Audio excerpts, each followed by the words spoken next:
Aloha everyone, this is it. This is our final concert of our season 1 of our backyard concert series. We want to thank you guys so much for your support and for helping us get this new series up and running. A big thank you to our concert supporters. We have the Ukulele site, Lele Music Productions, Ukulele Magazine, Artist Works, as well as Kanalea Ukulele, Ko'aloha Ukulele, Anui Nui Ukulele, Ohana Ukulele, and the Rebel Ukulele. We also have Hawaiian Host, GHS Strings, and Fusion Bags. And another special thank you to all of you who purchased the digital program that helped get funds to artists that are featured as well. And with everyone's help, we were able to give away a lot of goodies at every single concert, even an ukulele at every performance as well. That's right, Craig. Thank you so much to Ko'aloha Ukulele for donating this beautiful spruce top tenor Ko'aloha Opio model, and it could be yours. There are 3 main ways to enter. The first way is joining us for the live premiere. Make sure you say something in the live chat and you will instantly be entered. The second way is once the replay is up and running, make sure to like this video and subscribe to our channel, and tell us your favorite song in the comments. The third way is visiting our website and purchasing a digital program. A digital program not only gives you 3 entries, it also supports the series and goes directly to the artist. The digital program comes with box charts for the songs that are performed in this concert. Again, welcome to our season finale of season 1, Backyard Concert number 9. We are very fortunate to have this artist with us. He is a multiple award-winning instrumentalist. He is an incredible guitar player and also happens to be an amazing ukulele player. Please welcome Jeff Peterson.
Well, aloha everyone. So happy to be here sharing some music in one of my favorite places on earth in Manoa Valley here on Oahu. And actually my ohana comes from this valley, going all the way back to my great grandmother. And she had a taro farm right along the stream that we're on Manoa Stream. So it's a real honor to be here with Craig and Sarah. Dear friends, I'm so excited to be here. They share such brilliant knowledge with ukulele, and I love all the things they're doing. This program has been fantastic. The first piece that I started out with there was a little bit of kiho alu, or slack key ukulele. I actually played in an open tuning. I brought many instruments today. I have low G, high G, baritone. I brought my guitar too, and so each one's going to be in a different tuning. And so that was the song Hene Hene Ko'aka, thinking about where we are now. When you're in Manoa Valley, you can look out towards the ocean and see Honolulu. And that song's all about cruising around town, getting some good grinds along the way. But next song, we're going to go to Hawaii Island, a beautiful song from the Beamer Ohana and Helen Deshay Beamer's composition, Kimo Henderson Hula.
So for the next song, I switched over to this beautiful Ko'alaha ukulele, tenor ukulele that I've had for many years. It's the first ukulele that I had from them. I absolutely love it. And it has the reentrant tuning. And if you think of the history of the ukulele coming over from Portugal, this is the original sort of tuning and the sound that we'd have. I love the depth of the low G, especially when experimenting with tunings. But this is more the traditional sound of the ukulele. And I'm going to play a piece thinking of tradition that is one of the main progressions that's used. So if you have your instrument, make sure you got it out and you're going to jam along. And I call this one Kani Oke Kai, the play of the waves, play of the ocean. It's based on so many different songs. One was written by Ray Kane that was called Punehele. And then Auntie Alice Namake Lua did the song Kamanu. And then Sonny Chillingworth, he did a song called Weehaw Swing, but it's actually Weehaw Swing. So have some fun and jam along with me on this song, Kani Oke Kai.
Okay, so for my next song, I've gone back to my other tenor, Ko'aloha ukulele, and I've tuned it to a minor tuning. And there are many tunings that we use in kiho'alu, and I love from the tradition of guitar, applying them on the ukulele. And so this was a C minor tuning. I've changed the high string down a whole step and the second string down a half step. So when I play the open strings, we have this minor sound. And this piece is an original piece of mine, but it's based on a traditional oli for Queen Emma called Wahine Hololio. And I had a great mentor growing up. I was from Makawao on the island of Maui. My dad was a paniolo there. And Uncle Eddie Wilson, 6'8" tall Hawaiian cowboy who mentored me. He loved playing ukulele and he loved playing trumpet. Kind of a strange combination. He tried to do the both at the same time. It didn't really work, but he would try.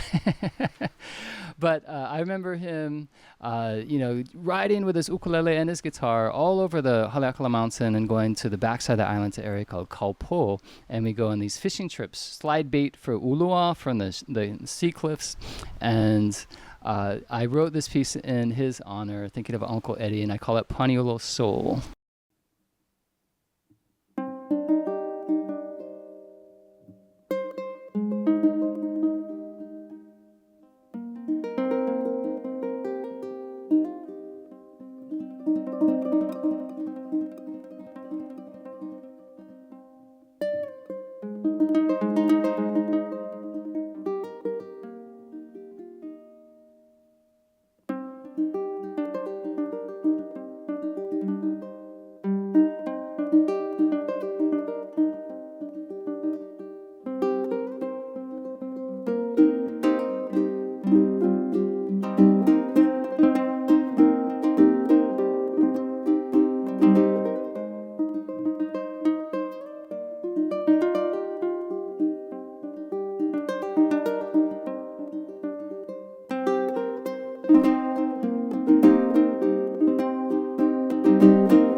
Aloha, Jeff. Thank you so much for joining us. This is just, we've been looking forward to this concert for a long time, so thank you. Thank you so much. Me as well. It's so exciting. I love where you live here, and I love all the wonderful things that you're doing with your music and your teaching. So mahalo.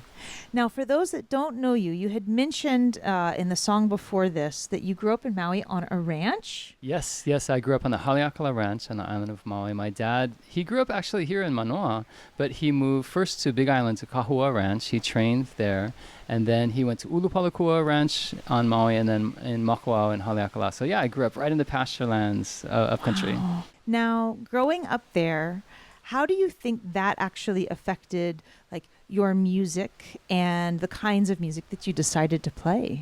Well, I was so lucky because everyone played music. My dad played. He was terrified of microphones being on a stage. But I heard, before I can remember hearing music on a stereo, I heard live music all the time. So my dad would come home from work and he'd just walk to his room, grab his guitar and start singing. And all his friends would come over on the weekends and jam. And they would have like these long parties. They just went for days. People would just take a break and go to sleep. Then next morning get up and like eat some more, start playing. Oh my God, how lucky to be surrounded by that. Yeah, so that was one thing. And then also there were some places we loved going on exploring the island. And one great thing about growing up on the ranch and having access to that, there are cabins way up on the mountain and then these fishing grounds on the backside of the island in Kaupo. And music would always be a big part of that. They get the bait in the water, going fishing. My dad loves shore fishing, and then bring out the guitars and start playing, and ukuleles and other instruments too, which is really fun.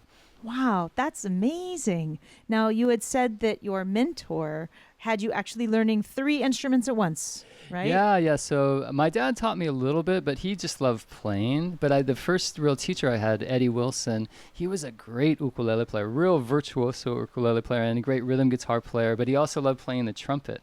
And I remember like in 6th grade, you had to pick an instrument here in Hawaii. Everyone had to pick a band instrument, and they didn't have ukulele or guitar. So I picked the trumpet, and I thought, okay, Uncle Eddie's going to hook me up. He's going to teach me some things. Yeah. And so there's a great photo of me as a kid. I'm just like wailing, and everyone's kind of like leaning back. I can only imagine how it sounded. Then playing stringed instruments, I thought, this is much more low key. This is more my style. I think I'll stick with this. Now, what was it that made you, since you did start both ukulele and guitar at the same time, what made you actually gravitate towards the guitar a little bit more? Yeah, well, I remember Makawao School had a great Hawaiian studies program, and we'd sing Hawaiian songs, and that was all with ukulele.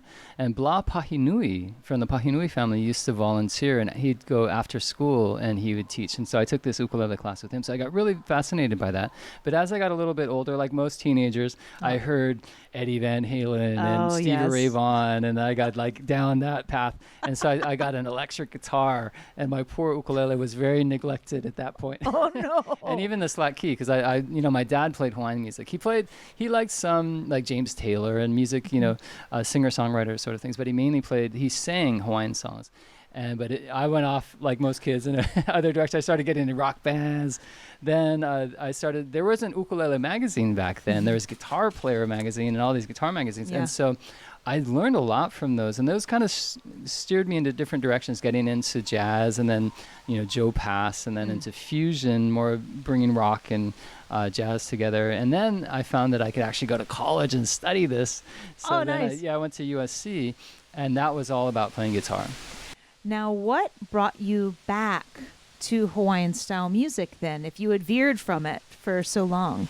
Well, I think like a lot of people do in their lives, I think it's important to go explore what's out there. And so many of us from here in Hawaii who have this connection and this love of this place return. And so I actually had an injury when I was going to USC. I was playing so much music. I was in all these bands. I started doing recordings and session work and things, and all the projects I was doing in school, I was just playing too much. And so I had to stop playing for about a year or so. But during that time, I came back home, and I decided to, after spending some time on Maui, that I wanted to come to Oahu, and I studied at UH, and I actually ended up getting a business degree there. And in that time, I was back home. So then I got back into playing Hawaiian music and playing ukulele, and I met a great teacher who had studied with Peter Moon, who was at University of Hawaii, Lisa Smith. And she was just a brilliant flamenco guitarist, and she studied slack key. She studied classical with Pepe Romero Sr., and Junior now makes beautiful instruments and ukulele. So that definitely got me back into playing Hawaiian music. Oh, wow. Thank you for sharing that with us. That's an amazing story. It all comes back. You always come home, right? Yeah, absolutely. And that's, I think, the most meaning in that music I find. I connect through my ohana, and I think of my dad who's passed away as my way of connecting with him, is playing Hawaiian music. All right, for my next song, I'm back to the reentrant tuning here, and we're going to go on a little bit of a trip to Brazil. And I had a wonderful opportunity to spend a whole month touring in Brazil a few years ago with Keola Beamer. And I had so much fun. I love the music from all over the country. And the ukulele has some cousins there. The cavaquinho came from the Portuguese as well. And instead of having the clear strings, the nylon strings that we use now, they use steel strings. So it's perfect with that bright sound. It cuts through all of the samba rhythms and the percussion. But I'm going to play a piece that I learned on that trip when I was in Brazil. I love playing the music of Antonio Carlos Jobim and Luis Bonfa, many other composers from Brazil. But I didn't know this particular song. It's called Carinhoso. And it was known everywhere we went throughout the country. And it's just such a beautiful song. So I'll play that next for you, Carinhoso.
So if we trace the roots of the ukulele back to Portugal, neighboring Spain, there was some amazing music that was being composed right about the time that the ukulele made its journey across the Atlantic, across the United States, across the Pacific, halfway around the world to make it here to Hawaii. And so next I'd like to play a few pieces by the wonderful Spanish guitarist, a real innovator, Francisco Tárrega. And I'm going to play a piece of his. It's a tremolo study that's called Recuerdos de la Alhambra. And this piece was composed for the Alhambra Palace in Granada. And one feature at that, there's a beautiful, it's a Moorish Arabic influence throughout this palace. And they have running fountains everywhere. So imagine the flow of water through this beautiful ancient palace as you listen to Recuerdos de la Alhambra.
So from that beautiful Alhambra Palace and celebrating that heritage that led to the ukulele, going all the way back to the Middle East, with the early movement of an instrument called the oud that went through North Africa into Spain. Next, I'll play another piece by Francisco Tárrega called Caprico Arab.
Now, we know you're an amazing performer, but not everybody might know that you are also an incredible teacher.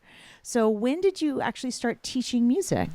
So I started, I think when I was a kid, just trying to make some money on the side. I started teaching when I learned that I could pick up songs by ear, and other people want to learn that. Yes, yes. But years later, when I had moved here on Oahu, I was hired through the University of Hawaii to help the musician I mentioned, Lisa Smith. Yeah. I helped her run the guitar program, and then she left the university and I took over. And suddenly I had all these private students, and then I was running for 7 years. I ran the guitar program at UH. And so that was back in like the late 90s, quite a while, right after I graduated. Yeah. Actually, before I graduated, I started teaching, then I got more into it later. And I mainly just did a lot of teaching at workshops and then tons of private students before I had a cell phone. And I'd be out having lunch and I'd realize there's someone standing at my door at home. Oh, no. Jump in my car, like in the middle, getting a sandwich or something, like rushing home. Yeah. So at one point, I probably had about 30 or so private students each week, quite a few that would come in person. But over the past maybe 5 years, I've gotten much more into online teaching. And so I have a guitar website at jeffpetersonguitar.com for learning slack key. And I have weekly live lessons that I teach. And I have, I've been transcribing and trying to notate a lot of the Kiho'olu tradition for years now. Wow. And so that website really has a lot of that catalog. And then for ukulele, I started Ukulele Corner about 3 years ago, and with a dear friend of mine who I studied with a classical guitarist from Yale named Ben Verdery, and one of his students is named Simon Powis, and he's a brilliant educator. He has his PhD in pedagogy from Yale, and a phenomenal musician. So I've learned so much from him, and so Ukulele Corner is doing really well, and I've created the idea of the contents of Ukulele Corner is very, very carefully curated and sends you on a path. There's so many resources out there, it's a little overwhelming. So just starting on a path and having a clear-cut way. And then there are these libraries outside the main curriculum. There are 20 units over 8 grades that are organized, teaching all aspects of musicality and playing. But then there are libraries and different styles of music. So there's a Hawaiian library, there's a jazz library, classical library, that sort of thing. So that last piece was one of the pieces in the classical book that I've written. And next, though, I'm going to switch gears. I had great honor to study with Benny Chong for a number of years, and he's a dear friend. I love making music with him. I think he is one of the most brilliant artists to ever pick up a ukulele. And I had so much fun with him and Ian O'Sullivan. We'd get together. We'd always start our lesson by going to Zippy's. We'd have a long talk story and have breakfast there and then go over to Benny's house. And 5 hours later, we'd be so full of laughter and joy and knowledge and, just fun. And so I'm so grateful for those years that I spent with Benny Chong. And so this piece is for him. This is a piece called The Theme from the Pink Panther.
So next I'll play another piece from the jazz repertoire. This is a Hoagie Carmichael piece, and it's called Georgia on My Mind. I wrote a song and have an album called Maui on My Mind. But this song isn't necessarily about the state of Georgia. It's about a woman.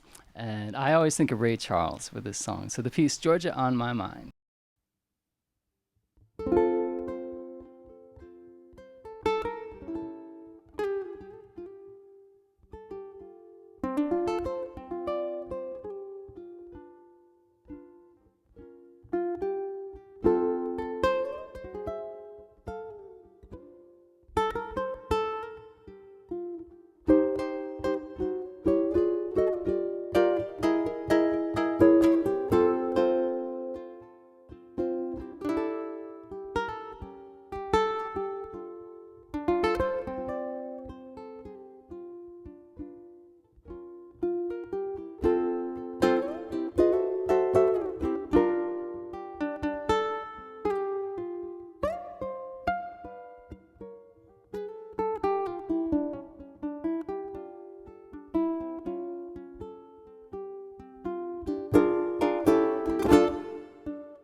So you are a multi-award-winning artist with your music. Now, do you remember think back, do you remember what it was like the very first time that you were nominated for a Na Noku Hanohano Award? Yeah, so the first recordings that I did were with a really wonderful artist. When I was at UH, I got involved in the music program there, and I started teaching.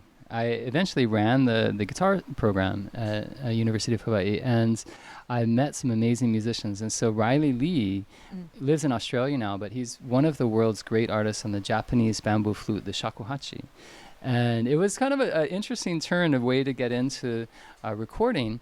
But I remember I was teaching at UH, and I was also teaching at the Waldorf School, and there was a silent auction, and there was studio time, and I bid for it. I won the studio time. And at that time, I met Riley, and I just experimented with him. I said, I really want you. He grew up here. He knew Hawaiian songs, but he didn't really play them. But I thought, it'd be so amazing, the expressiveness of the shakuhachi. It's like the human voice, the way you can bend pitches and the breath that comes through. And so I thought that could be featured as a melodic instrument with slack key. And so I used that recording time, and it was at the Young Street Studio, which is no longer there. And that's the studio where Gabby recorded, Antijinoa Keawe, Kahuana Lake, all these wonderful artists. It was one of the main studios, and it was on analog tape. Wow. And so I remember that turned into getting a recording contract with Hula Records, and then they started promoting our albums. That was nominated. It's called Maui Morning, the first album that I did. And yeah, I was so excited. I had just being at the Hokus and growing up in this very isolated part of Maui, I didn't get to connect with a lot of musicians. I mainly learned by ear. And so looking around and saying, oh my God, there's everyone there. Yes. It's the first place I ever saw the brothers Casimiro and Kaylee Rachel and, so many artists like Keola Beamer and Led Kapana, just all these, generations. Melvin Lead, I remember, was there. And so I was very excited and overwhelmed, but also terrified at the same time. Oh, man. But what an amazing feeling, though, to get to be in a room with greats. Yeah. Yeah. Yeah. Now, you've been a part of projects that have won Grammys. Can you talk a little bit about that? Yeah, so in 2005, I got to know Charles Brotman. He's a producer. There's a beautiful studio called Lava Tracks that's in Waimea, Hawaii Island. Mm-hmm. And he invited me to be a part of a compilation album. And the year that we released that album happened to be the first year that they established a Hawaiian category in the Grammy Awards in 2005. And so he entered the album. There were many different artists on there, like Sunny Lim, John Keawe, Randy Lorenzo, John Cruz. There are maybe about 12 or so different artists on it, and he produced the album. And I did a song that I wrote for my wife called Kahealani on it, and it got nominated. And I was very fortunate to be able to go with Sunny Lim, Ken Emerson, who was also on the recording, and Charles. We went to LA, and we got to go to the Grammy ceremony. And I really thought that, it was quite a long shot for that album to get to win. But I just was happy to be there and be a part of the experience. Yeah. But then we were very surprised. It actually did win, and then we got to go up on stage. And Sunny Lim spoke Olelo Hawaii for the first time at the Grammy Awards, and doing a speech. And then I just remember it was really something that is so different than anything I'm used to, or like what I sort of aspire to. I'm pretty low key, but they took us backstage, and there's this whole media room we went into, and all these blitz of lights and interviews, and it was exciting though. It's definitely eye-opening, and to see how that whole world was of being in LA. That's incredible. Amazing. So next I brought out my big ukulele. This guitar was actually built in Kona by James Goodall, and dear friend. He makes brilliant, beautiful instruments, and it was one of the last that was made here in Hawaii before he moved his company to Fort Bragg in Northern California. But just thinking of where we are in this beautiful place, it's such an honor to be with Craig and Sarah at their hale here. If you look up Mauka from here, you see these beautiful valley walls. It's one of the most stunning places anywhere on earth, really, the back of Manoa Valley. And I remember as a kid, I'd come here my grandparents lived in the valley here, so I'd come over from Maui, and my brother and I would be so excited to go to this place that's no longer there, but it's called Paradise Park. But some of the birds there was a big bird theme park, and some of the birds got loose, so you'll still see the cockatoos flying around, the parrots. Maybe one will land right when I'm playing the song. But if you look up Mauka from here, you see the Wa'ahila Ridge is on the side, but there's another area that's called Tantalus.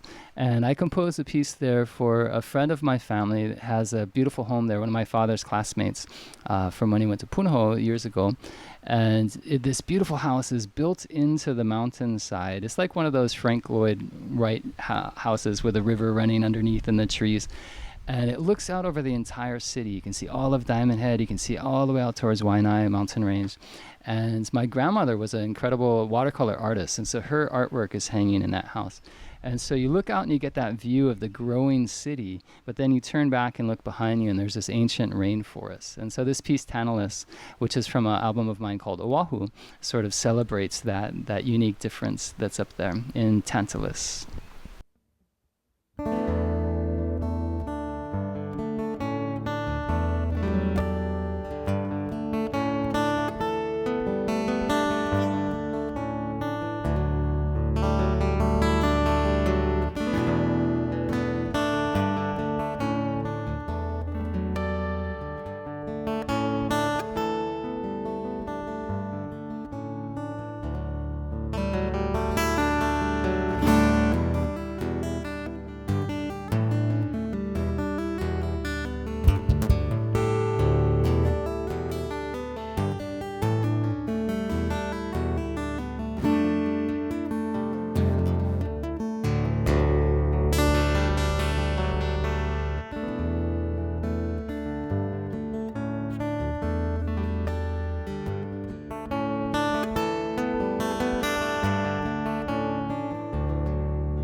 So we're under this amazing, amazing sky here in Manoa, and so I'll play one of my favorite songs to play. Actually, thinking of Upcountry Maui, but it feels like a day like today. It's fitting here too, and it's simply called Hawaiian Skies.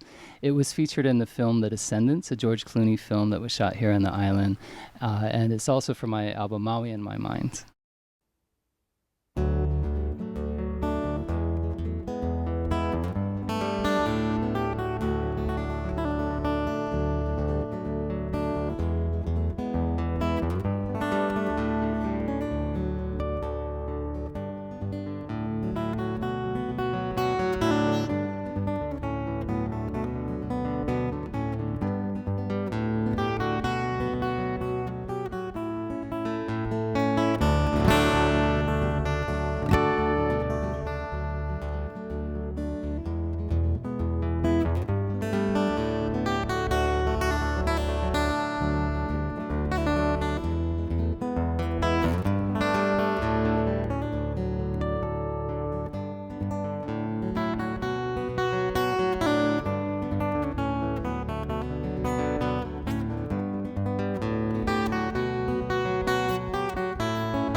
So I changed my tuning, and now I'm in what's called the taro patch tuning. And I love how this particular tuning translates to the ukulele. It's really wonderful. One of the most popular tunings, I think, in the guitar anywhere that it traveled around the world. It was very common for different cultures to just change the strings until it sounded like a nice chord. And actually, if you look at the machete and the braguinha, the instruments that came to Hawaii back in 1879, they were tuned to the equivalent of these four strings, D, G, D, and D, G, B, and D, and an octave higher. So this tuning actually goes back to Portugal. And so it made its way through the creativity of the musicians on Hawaii Island that first were introduced to the guitar, but it could have possibly been introduced with the vaqueros. But I'll play a piece, the final piece I'll play on this guitar is a piece that was composed by Princess Like Like. And it's one of my favorite songs from that monarchy era in Hawaii in the 19th century. And it's called Ku'u Ipo Ika He'e Pue One. And I just arranged it the other day for the guitar in the taro patch tuning. And it's one of my favorite melodies.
So we've gotten to hear a lot of wonderful information about your past and what you have done. What is on the horizon for you for 2023? What projects do you have up your sleeve?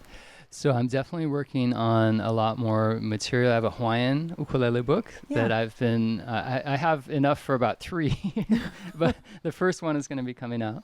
And then I have volume 2 of classical repertoire that I finished. And so I've been enjoying working on that. And a lot more live lessons that I do through Ukulele Corner and some touring I've started. It's been exciting. I went just recently. I did a month-long tour with George Clooney and Sunny Lim, and everything went well, and we stayed healthy along the way. So I'm starting to get more to organize more tours. I do an outreach project I did with Keola Beamer a few years ago. We went to we've been to many different places. We've been to Zimbabwe, Africa, 3 times to South America, and to Cambodia. And in Cambodia, we donated ukuleles to a school. And we spent a week with students, but we also mentored the teachers. Oh, wow. And not trying to teach them particular songs, but just basics on how to play and strum. Yeah. And it's incredibly successful. We're still raising money and sending instruments, and I still keep in touch with the teachers. That's fantastic. The kids are so enthused and moved by the music. It's powerful. The power of the ukulele is amazing. It brings communities together.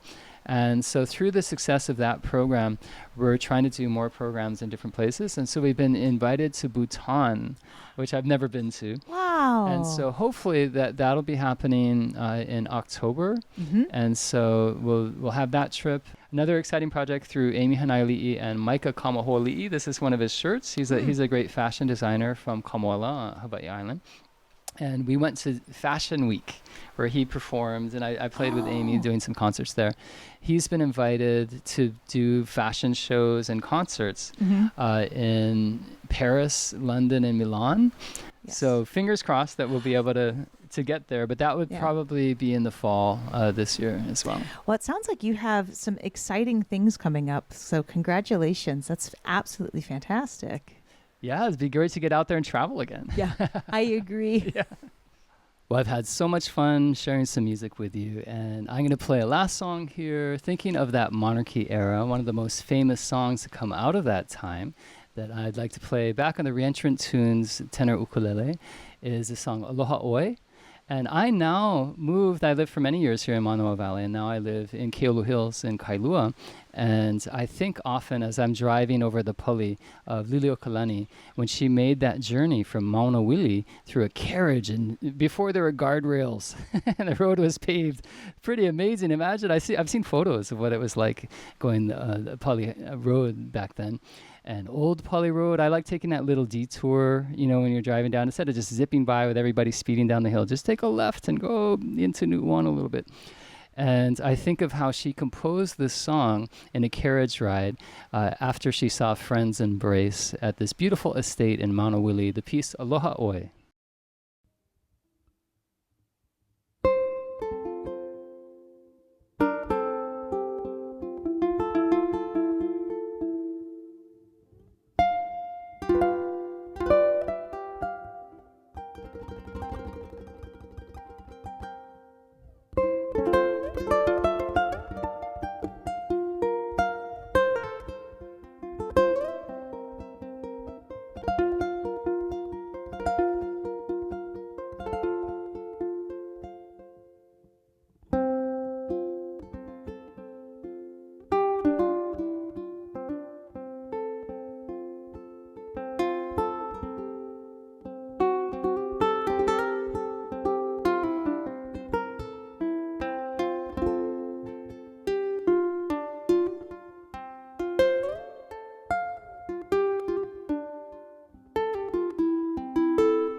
So I can't finish the concert without having a lot of fun playing with my dear friends Craig and Sarah. So they've got their instruments, and I got a baritone ukulele.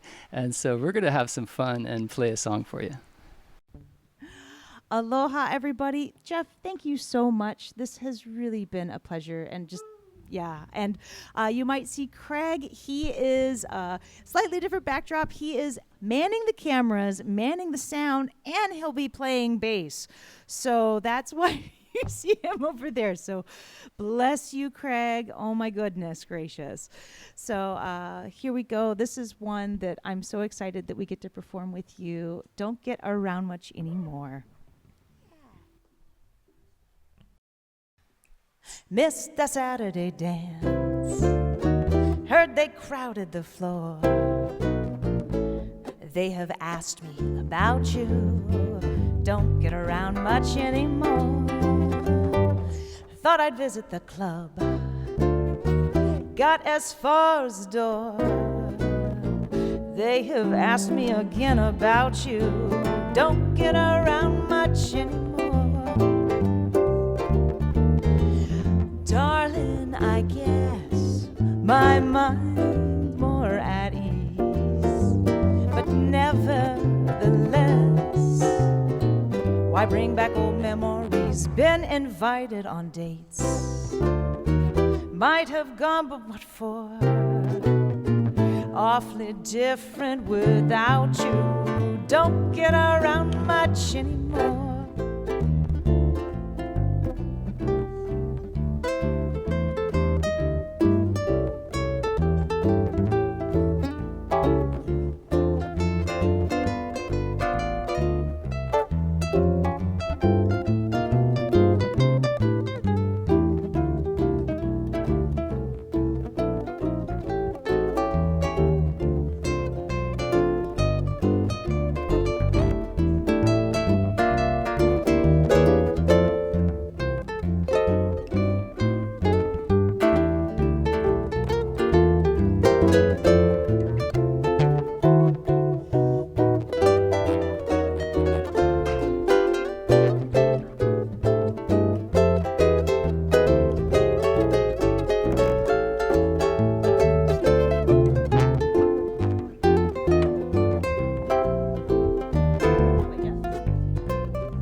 A Saturday dance.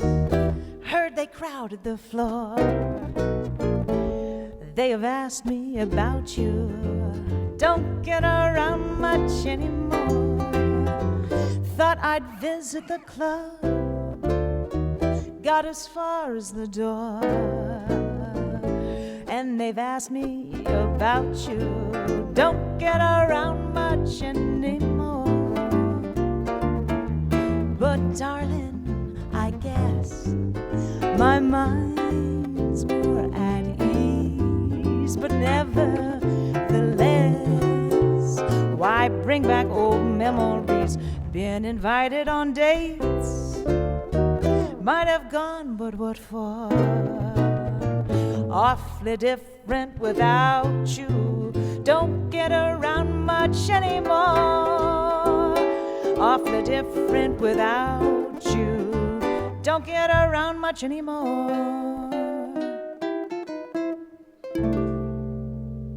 Woo! Oh my gosh, Jeff Peterson, thank you so much.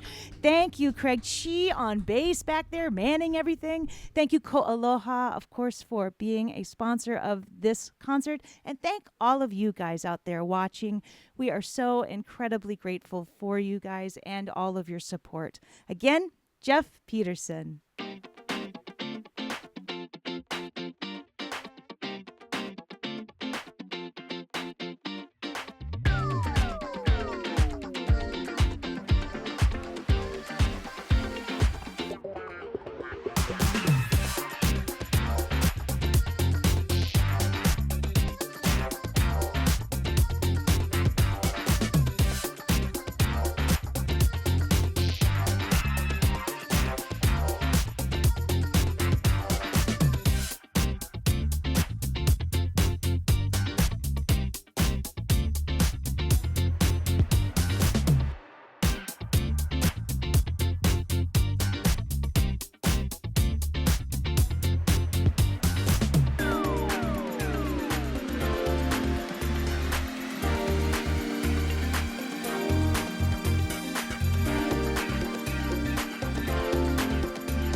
You're still here. Fantastic. While I have your attention, make sure that you are subscribed to our mailing list because we are going to have a live stream wrap-up party next month.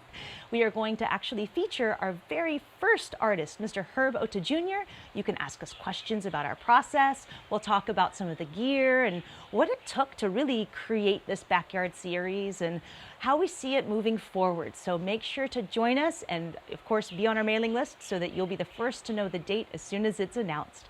Thank you guys so much for joining us, and we look forward to seeing you guys soon.